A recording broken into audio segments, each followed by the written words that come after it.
Problems. And you know how I'm so sick of seeing Beyonce, and I got VIP tickets, and now I have to go. Ugh. You know, I have never seen Beyonce. P.S. You know, that's your own fault, but we will fix that. So I go to the On the Run tour. I obviously feel like a fool because you should never doubt the power of Beyonce. She's just amazing. The whole show is great. It's all stuff that you've heard before, but oh my god, it's so good. I don't really want to talk about Jay-Z. But so anyway, I'm riding this like high, you know, like I just saw Beyonce yesterday. I'm so happy. And I am at lunch with a coworker, and we walk into this restaurant, and I'm just very hangry. I'm trying to get my life together, and you know, it's like, why are we at this really expensive lunch when we get fed like great lunch at work? We were trying to get away. But so anyway, she says something to me to the effect of, I think that's Beyonce. And the first thing that I think in my head is, ugh, like, why are you lying to me? And I turn around and lo and behold, it's Beyonce. Oh my god, was she bathed in a glow, like from above? And she's so beautiful. She's so beautiful. She was holding Blue Ivy, who is really, really cute. And all I cared about was, like, what is Blue Ivy's, like, foot game? You know, because she's, like, she wears, like, really cute shoes. She was just wearing these little really cute baby sneaks with, like, a cool pattern on them. And I was like, I really want to know where these baby sneakers are from. Beyonce was so chill. She was wearing, like, a hoodie and skinny jeans and some high-top sneakers and just looking really like a badass mom. And just super chill. There were like I want to say like two bodyguards with her, but nobody was really mobbing her or acting a fool. And I was like, I don't know if this is like because it's San Francisco and people are crazy, but I was also surprised at my own restraint. So, yeah, it was great. I mean, I think people who are nice people, even if they are obsessed with a celebrity, understand that sometimes celebrities just want to eat lunch with their daughter or whatever, right? Like, this is true, but also sometimes we have no shame and we lose our shit. I mean, right, I guess. But, like, you don't lose your shit. What I'm saying is you're better than other people. You don't know that. This is Beyonce. Everybody's other people when it comes to Beyonce. But this is the ultimate test, like, right? Like, I feel like Beyonce is the ultimate test of, like, can you be chill when you see a celebrity in public? This is true. Like, just see a celebrity in the wild, living her own life, just being a mom, carrying her baby, trying to get some lunch. She looked so cool. I was so struck by that.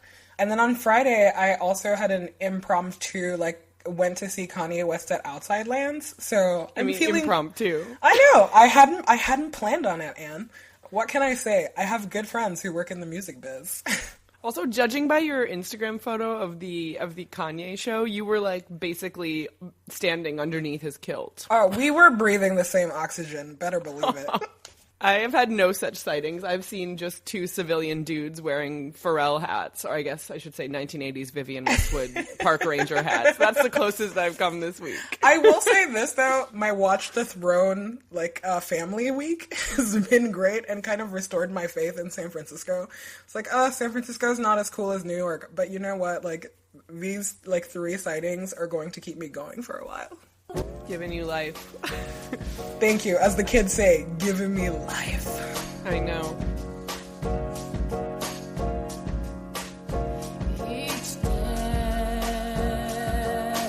We met. Yeah, we were definitely adults. This is, can I tell this story? I mean, yes, of course. Okay. I remember being invited to this Gossip Girl viewing party. Gossip Girl, very relevant at the time.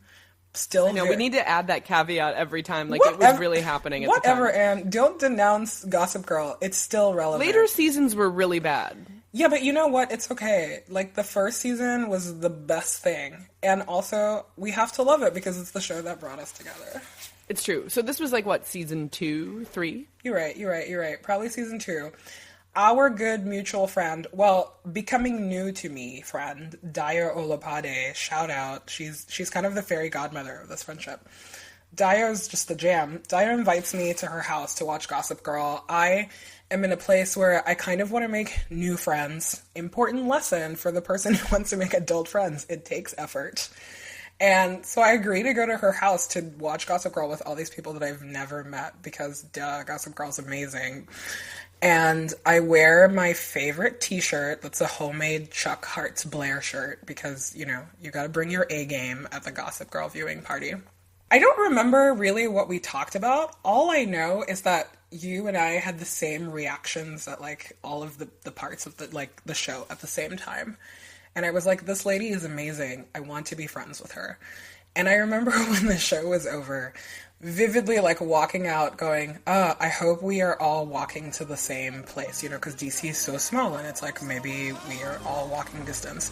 And I remember it was raining, and you and the other two people that you were with went the opposite way that I was going, and my heart, like, broke. I mean, I love it because in my head now, this is like a romantic comedy scene. It's like raining. You've just met your dream bestie, and like she's walking the other way. Yeah, because I did the thing that I never do. When I went home, I immediately looked up your name from the email, the Gossip Girl email, and I added you on Facebook. I never add people as friends on Facebook because I'm a jerk, and I'm like, well, like, people will add me. I went to add you on Facebook, and as soon as I turned, as the website came up, I saw that I had a pending friend notification from you. I was like, everything is great.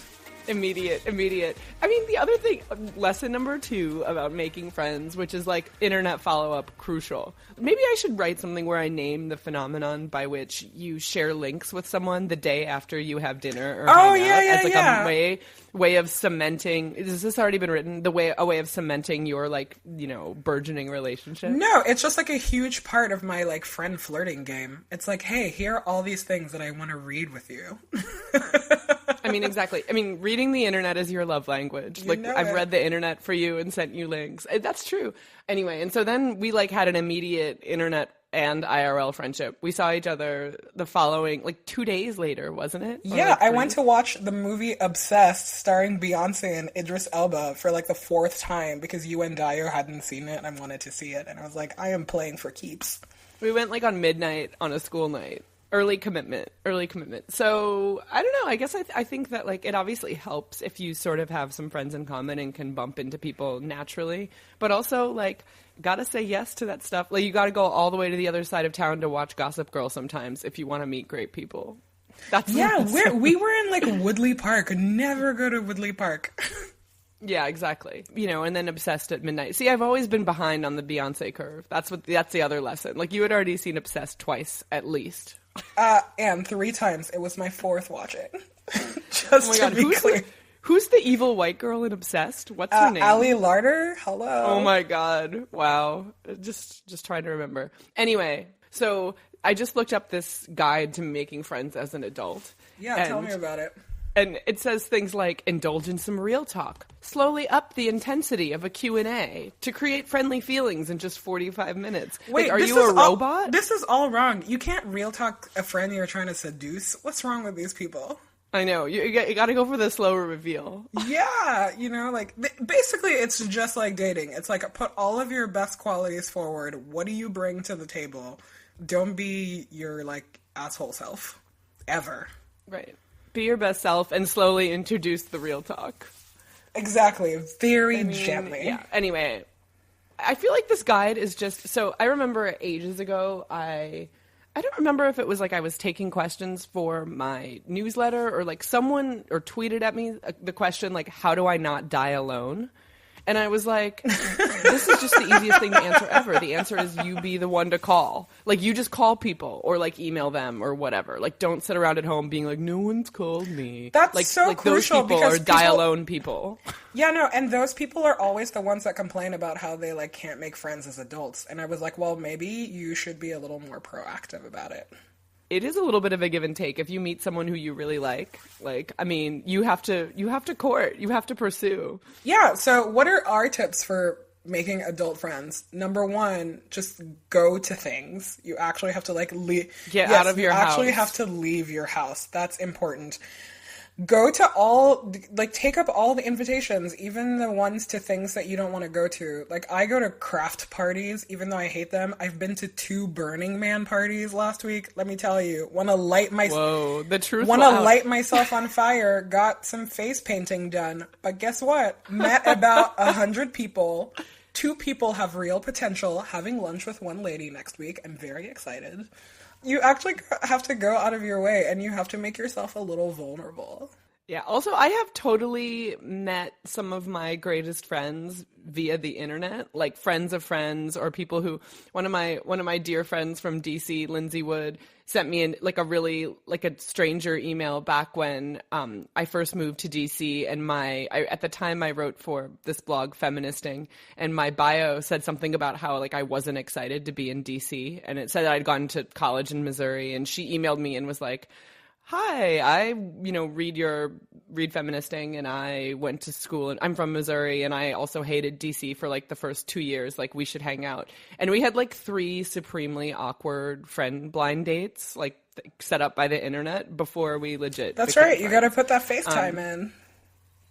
I mean, that's the other thing, right? I was waiting for you to get around to put the FaceTime in, but put the FaceTime in. Also, internet follow-up. Internet follow-up is crucial. Also, I feel like I am the luckiest person because a lot of my friend groups are just merging into each other, because that's how I like to live my life. So via the internet, a lot. That's not luck. That's no. strategic. I mean, honestly, right? Like a lot of my friends have met because it has been like delightfully orchestrated. And that's the other thing, is that like sometimes, you gotta like pass on the karma. Introduce your friends to your other friends. Like that is so important and crucial. And and delightful things will come your way. That, the sort of, going to hang out with one friend and then bringing along one other person is like the best way also for people who are like kind of shy or kind of dislike big parties to make really good friends. And so like if you are a good friend, you will also be thinking about like who to introduce your good friends to. Hey, I have to butt in here for a second. This is Gina Delvac, producer of the show, by the way. And wait, you didn't think you were the only one eavesdropping, did you? Okay.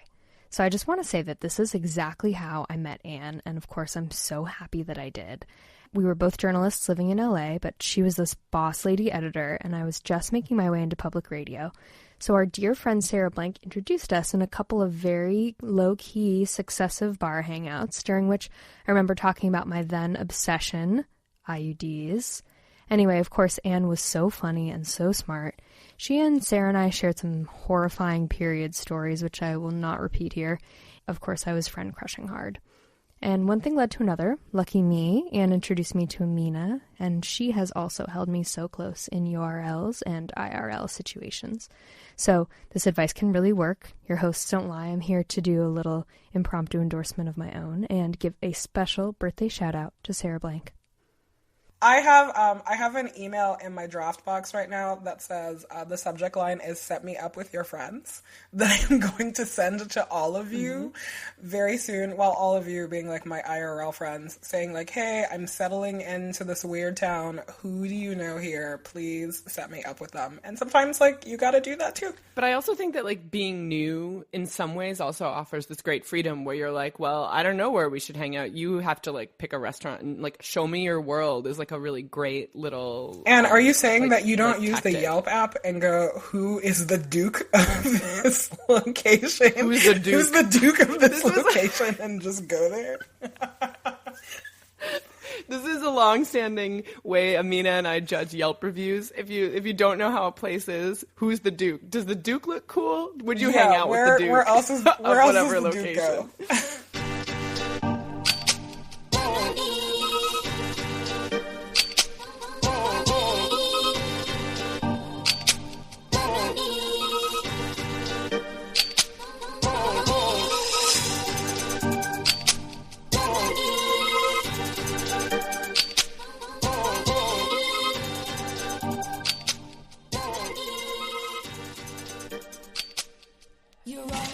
Okay, now we can talk about how we hate the Pope, right?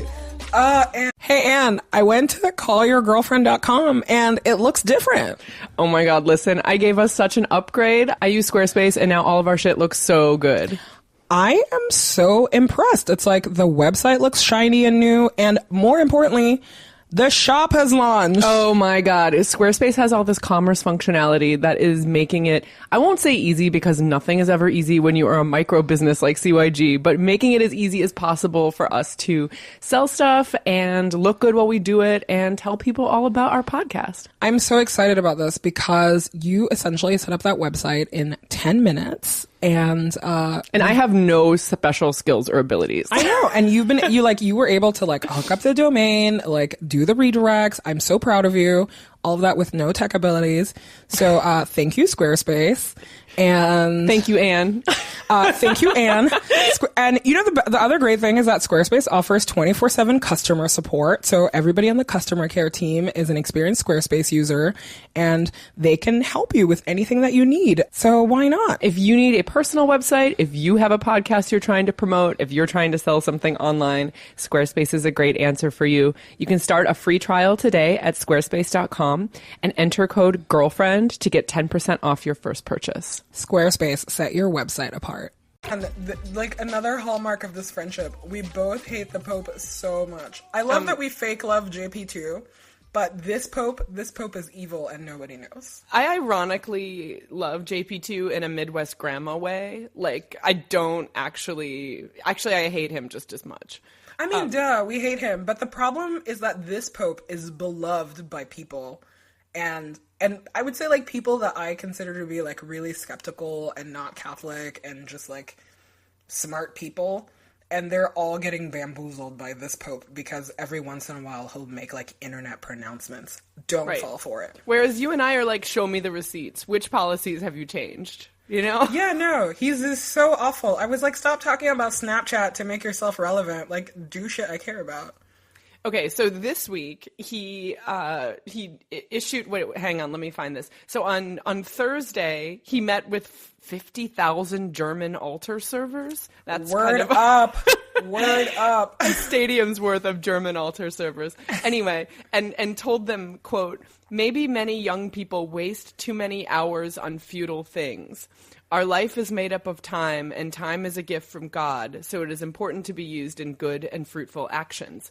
And he went on to sort of cite as examples of not good and fruitful actions, quote, "chatting on the internet or with smartphones, watching TV soap operas," shout out Gossip Girl, "and using the products of technological progress." Snapchat shout out. I mean, obviously this is kind of a little thing in the scope of like the Pope not being great to survivors of sexual assault, for example, like minor point about hating the Pope, but sometimes it's the little stuff that's like easiest to go in on. What a hypocrite coming from someone with like 20 Twitters and like 4 million followers. I see you, Pope. Yeah, I mean, yeah, it's like please spend your time communicating better. P.S. Follow me on Twitter in several languages. My favorite thing though is how he's like, the internet, it's a gift from God, but also use it wisely. Yeah. What was it? It was like a network not of wires, but of people. Get out of my face. Also, my network is people. Even my digital like network is people. Like, you don't know my network. This is the problem with the fucking Pope. The Pope doesn't know anything about my life. This is the problem with the Pope. The Pope doesn't know my life. The Anne Friedman story. I mean, that's basically been my story since I was like a kid, like rolling my eyes in Catholic school. But like for real, I just like this idea that, I mean, obviously there is some stuff on the internet that is not productive. And obviously like some television shows, like you could maybe say it's quote unquote feudal. That's such a weird construction, but maybe it was mistranslated. I'm willing to give him the benefit of the doubt. I don't know. I don't think that anything on the internet or on TV is futile. I think people do things to not get their shit done. Right. I mean, I also agree with you. And my most meaningful relationships were founded and like midwifed by the beautiful thing we call the internet. Yes, Anne, it's a gift from God. Didn't you hear the Pope? I can't hate on everything. His like branding game is on lock. You can't really do worse than his predecessor, Emperor Palpatine. Like, you can't possibly everybody hated Benedict because they're like, he's evil. And I was like, no, he's exactly like what a cartoon, like, like a pope should be. Just this like evil German guy. And I kind of really appreciated that. He's like, I'm really into these like Prada slippers. I want to spend all of this money. Also, I'm probably gay. Like, I don't have time for this. I mean, sometimes I think that he did like extra evil like face makeup and like was like extra like, you know, just like he was really leaning in, you know? I can't even get into this more because otherwise it's going to get too real. Well, look, I feel like this is a good transition to this article you wanted to talk about baby feminists at Wheaton College, because it also has a religious angle. Our good friend Erin Carmon, who is just doing the Lord's work, LOL, when it comes to writing about reproductive rights, went to Wheaton College in Illinois. That's actually a really conservative college. I went to a very religious conservative high school, and some of the like smart kids from my high school would go to Wheaton. Like, that's the Christian like smart school. Some of my favorite things. When Jordan Ashley Barney arrived at Wheaton College in Illinois and wanted to join the Christian feminist cabinet, she asked what the difference was between a Christian feminist and an actual feminist. Because to me, Barney said recently, I don't think there should be any sort of difference. But when she and co-president Krista Peterson took over, they kept Christian in the name.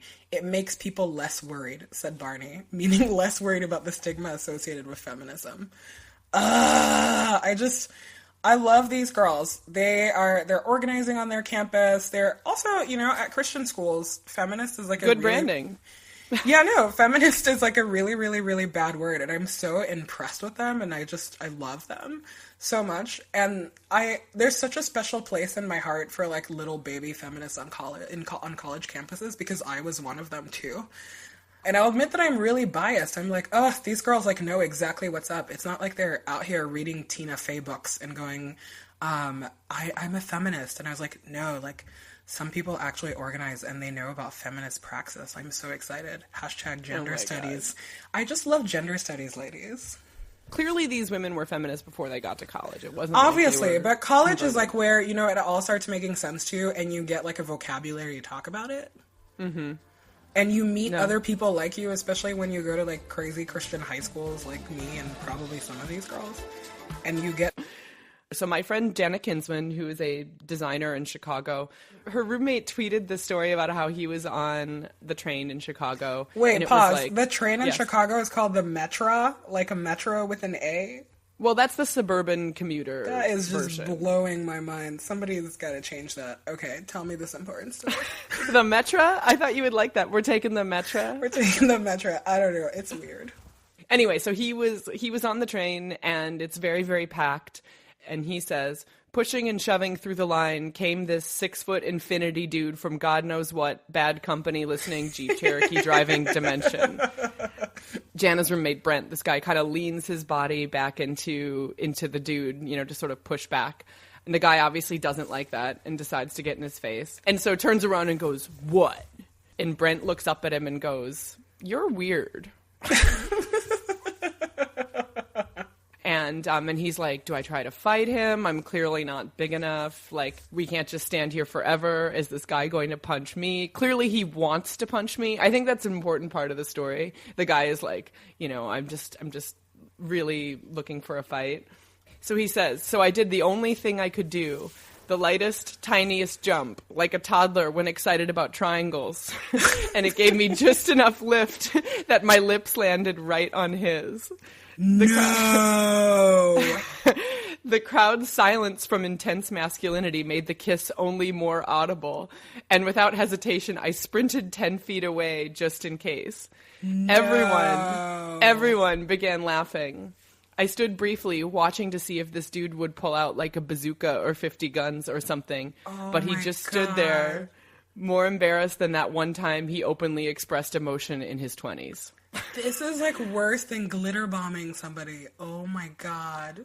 On one hand, I'm sort of like, this is incredible. I love this story. All's well that ends well. Basically, the guy was just dumbstruck and our hero got away just fine without being punched in the face. But when I read it, I was also like, this could have gone a totally different way. Like, that guy could have just like beaten the shit out of you right then and there on the platform. Yeah, no, my blood pressure is high right now. I'm not finding the, like, happy ending here. That is crazy. So, I don't know, it ends with him sort of saying, like, he says, so all my bros like me out there, I encourage you to do the same, because now I know how to ruin every jock and rough dick abroad. I mean, I don't know, I sort of am like, I appreciate, but also, you know. But also be careful out there. Don't be out there kissing bros. Oof. Use with caution. Use with caution. But I mean, the thing that I love mostly about it is just like recognizing that pointless, hyper masculine confrontation that happens in public. We all put up with that. You Seriously, know, like ban men. Just ban men altogether. It's awful. That is not where I was going with that, but okay. That's where I'm always going. What do you feel about this epidemic of people writing about dudes that, like, have their legs wide open on the train? I mean, it's just funny, right? It's rare that, like, men taking up too much space isn't sort of, like, scary or violent, and it's more just, like, annoying and, like, kind of hilarious in a, like, do you have cantaloupes for balls kind of way. No, I know. It's all I can ever think about. I was like, this is so funny to me that you have external sex organs, and because of that, you can't sit straight. I mean, external genitalia will never not be funny to me. Like, it's all just out. Like, the whole thing is ridiculous. I just am noticing that it's a bigger part of the conversation now. Like, I hear it over and over again. And one, I'm kind of sick about hearing about it. But two, like, it's real. Like, dudes take up a lot of space, like, IRL and emotionally and in a lot of ways. So, again, not surprising. Let's see. Speaking of people who take up lots of space, white people. Love white people. I know, you like white people more than you like men, I think. Not to make this... Wow, Anne, wow. But true. I mean, I probably do too at the end of the day. If we're talking broad categories here. I don't know. I feel like you like men more than you like white people. I mean... Yeah, it's more complicated. I'm already like, oh my god, someone's going to excerpt this clip, like when one of us is getting put through the dark side, like Pope Francis's internet. Someone will pull this clip and use it against us. It's like, you know white people.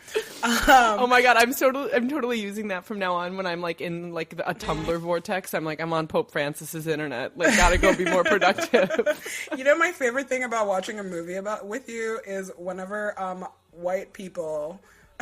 big scare quotes, do ridiculous things, and you are so embarrassed for your entire race of people. That makes me laugh a lot. I mean, it's pretty embarrassing sometimes. I don't know what to tell you.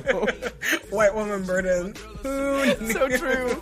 So sometimes you just want to watch a romantic comedy without being embarrassed for white people. I know. It's really I feel hard. like the Sex and the City movies, like, you just could not watch that with a straight face. I can't believe you just told the world that I even watched that movie.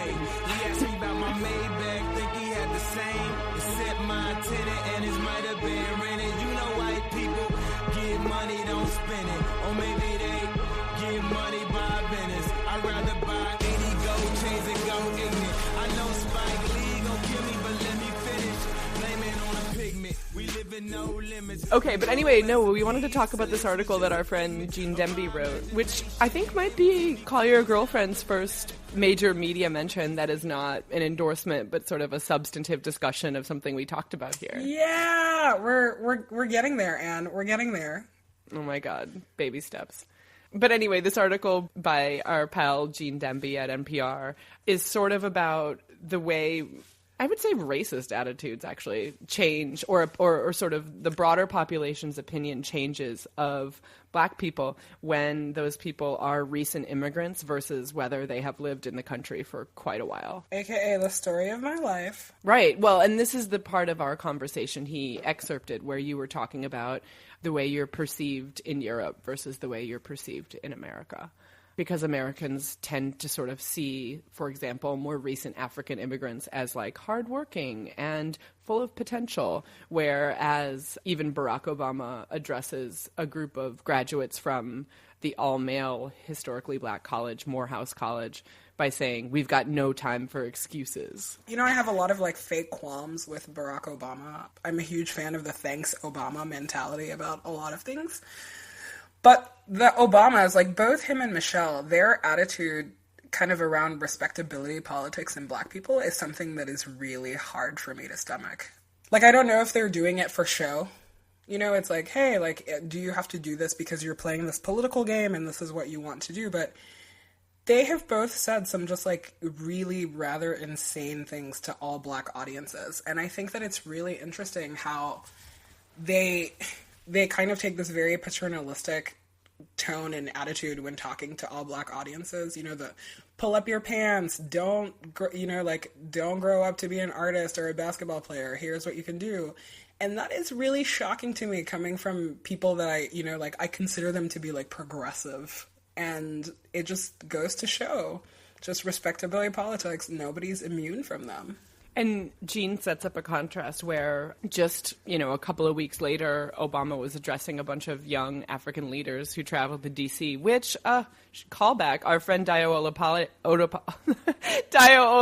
covered for The New Yorker. Yeah, no, it's so good. They just, like, parachute all these African, like, leaders who, by the way, are great and not impressed with America. That's, like, my favorite thing about all of them. They're like, what? Your country has, like, no infrastructure? What's going on here? Right. And so to them, Obama says, I believe in you. I believe in every one of you who are doing just extraordinary things. Which is great. But also, like... I know, right? But that's not the message that he has when he goes to Morehouse. And that's so, right. To use your favorite, like, college graduate word, it's so problematic. I don't know. And I think that we've both probably read lots of articles about race and how it's lived in people's perception. And this was a real eye-opener for me. Yeah, no, it's really good. I think it was last year, Ta-Nehisi Coates spent a couple of weeks in France and wrote about it on his blog. Yeah, I'm pretty sure it was last summer. Mm-hmm. And that series is, like, completely eye-opening and wonderful because he's basically this, like, African-American guy, like, living in Paris, and he's completely in love with Paris. And he's just, like, living like an X-Men. The whole thing is just, like, beautifully written and great. But for me, it was really hard to read because that's the complete opposite of my experience, Right. And it was really interesting, like, trading notes with him about how, like, we're both perceived, like, in our respective places. So, I have, like, a internet degree in medicine level theory that I get drunk faster when I have my period. Like, somehow my uterine lining has been absorbing all the booze, and, like, once it's gone, I just get drunk really fast. It makes no sense. It makes no sense. I think it's probably because I'm taking lots of ibuprofen, and so my blood is thin or something. Like, I think that it's sort of a... I'm just, like, generally not sold on, like, drunkenness, like, science, because I don't understand how I can generally drink an entire bottle of wine a night watching SVU and I'm fine, but I'll have one whiskey in public and I'm dancing on a table. Like, I don't know the science of that. So if you want to come be the, like, call your girlfriend doctor and answer all of this for us, please do. Yeah, we were discussing this. We kind of need an actual human to ask these questions to. We just sit around and speculate and then, like, end the segment. Yeah, no. Maybe like, we should consult a doctor. We both have, like, degrees in Grey's Anatomy, like, level 1 and 2, so. We need a CYG OBGYN. CYG MD, CYG OBGYN, CYG allergist. Like, I'll take everything. And an attorney while we're at it. Yeah. So, wait, are you on your period right now? What's going on? I am not, but the Guardian ran this article last week that was 10 sexist scenarios women deal with at work.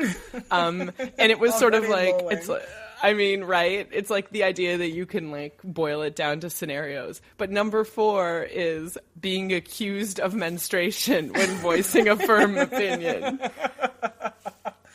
It's like, I charge you with menstruation. So the quote in that section is, quote, "My colleague had to chase up someone in another department for not meeting a deadline for paperwork to be submitted. When she went to speak with him about it, his response was, 'Is it your time of the month?'"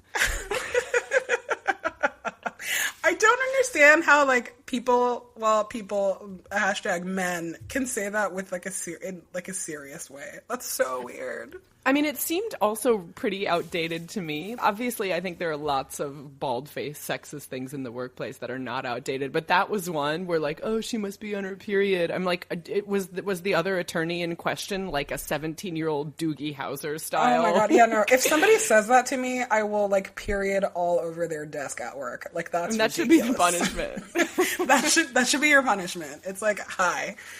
Here's us. You know, I have long... Like, you will know. If you want to know when I'm on my period, like, I'll let you know. Yeah, I'll let you know. Like, here's my period on your chair. What's up? You know how my long-standing, like, desire to have a all-lady terrorist group called Toxic Shock Syndrome? Basically going after street harassers. But I feel like they could also go after assholes at work. Yeah, for sure. I feel like this guy is just a street harasser who's been domesticated. I know. It's just like, somebody says that to you, you should be able to, like, shoot them with a bloody tampon and just go, Definitely. yes, I am in fact on my period. Yep. Like, do you really, were you prepared for the answer? Like, you can't handle the truth. You want answers? I think I'm entitled. You want answers? I want the truth! You can't handle the truth! Have you seen, like, some of these videos where people just, like, take out their tampons and throw them at people? There's, like, a couple on the internet, and they're great. It's just, you're just, like, how fed up do you have to be as a lady that you're like, I am about to hit this asshole with my tampon? I mean, Gina, please find us an audio clip of a male reaction when a woman takes out a tampon and hits him with it. No, that's definitely not going to happen. I love our listeners too much, and if you love us back, subscribe to Call Your Girlfriend on iTunes. You can also follow us on Twitter at CallYRGF and find all of our past shows at callyourgirlfriend